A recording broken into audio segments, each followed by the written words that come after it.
ये हमारा मज़ेदार सा मूली का पराठा बन के तैयार है। चलो ये देखिए माशाल्लाह, इसको मैं खोल के दिखाती हूँ।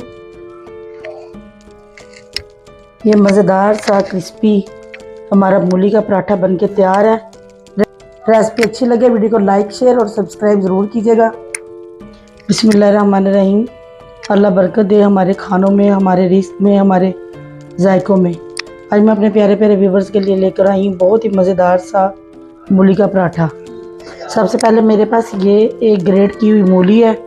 अब इसको हम इसका पानी निचोड़ लेंगे, चाहे आप कपड़े में निचोड़ लें चाहे हाथों से।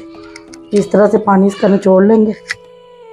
अच्छी तरह से आपने पानी निचोड़ लेना है और इसको प्याले में डाल लेंगे।